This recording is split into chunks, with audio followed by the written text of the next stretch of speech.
नमस्कार दोस्तों। 2024 के चुनाव को देखते हुए सभी पार्टियों में सरगर्मियां जो है बढ़ गई हैं।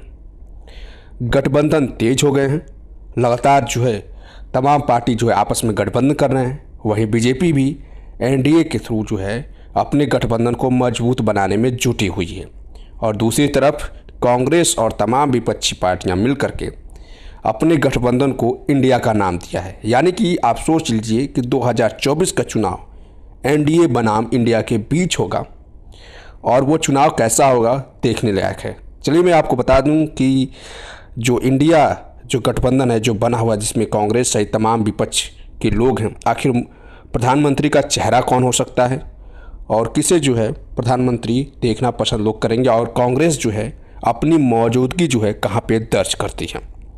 बेंगलुरु में 17 और 18 जुलाई को 2 दिन चली विपक्ष की मीटिंग में कुछ हासिल हुआ, तो वो है गठबंधन का नया नाम इंडिया, यानी Indian national development inclusive alliance. सबसे बड़ा सवाल बना ही रहा है कि 2024 लोकसभा चुनाव में मोदी के सामने कौन होगा, इसे लीड कौन करेगा, अभी तय नहीं हुआ है। इंडिया में शामिल 26 पार्टियां अब मुंबई में मिलेंगी।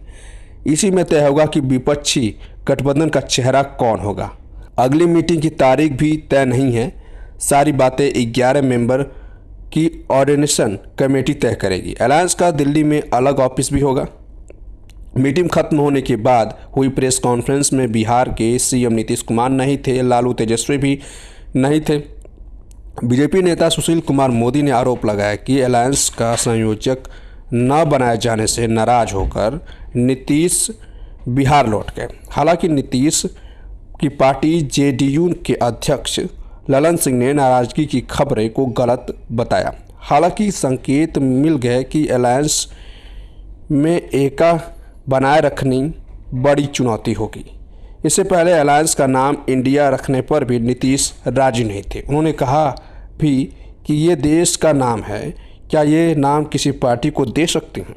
नए गठबंधन को लीडर के अलावा भी कई चीज़ों पर सहमति बनानी है, जैसे सीट शेयरिंग, कॉमन कैंडिडेट, विधानसभा चुनाव में आपसी तालमेल और रीजनल पार्टियों की महत्वाकांक्षाएं। फिर भी प्रधानमंत्री पद के दावेदारों की लिस्ट भी लंबी है। शरद पवार, नीतीश कुमार, ममता बनर्जी, राहुल गांधी और अरविंद केजरीवाल इस रेस में हो सकते हैं। हालांकि राहुल गांधी इंडिया अलायंस को लीड करने से पीछे हट चुके हैं। अलायंस के केंद्र में कांग्रेस है। सबसे बड़ी पार्टी होने की वजह से छोटे दलों को संभाले रखना उसी की जिम्मेदारी है। कांग्रेस ने बेंगलुरु की बैठक में 25 पार्टियों को बुलाया था। इसमें 17 पहले से उनके साथ हैं। 8 पार्टियां पहली बार लोकसभा चुनाव में कांग्रेस के साथ आ रही हैं।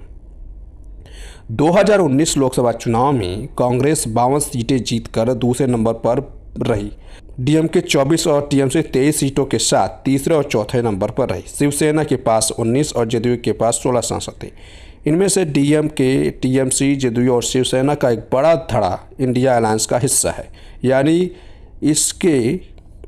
इनके लिए कांग्रेस को अपनी सीटें छोड़नी होगी। सबसे बड़ा खतरा है कि कांग्रेस रीजनल पार्टियों और नेताओं को अपनी बराबरी पर खड़ा कर देगी। मई में कांग्रेस ने कर्नाटक में 135 सीटें जीतकर बहुमत में सरकार बनाई थी। तब पश्चिम बंगाल की मुख्यमंत्री ममता बनर्जी ने कहा था कि कांग्रेस जहां मजबूत है वहां लड़े, हम उसका समर्थन करेंगे, इसमें कुछ गलत नहीं है, लेकिन उसे भी दूसरे दलों का समर्थन करना होगा। यूपी में कांग्रेस और समाजवादी पार्टी ने 2017 का विधानसभा चुनाव साथ लड़ा था। इस गठबंधन को सिर्फ 54 सीटें मिली थी। कांग्रेस 114 सीटों पर चुनाव लड़ी और फिर 7 जीत पाई।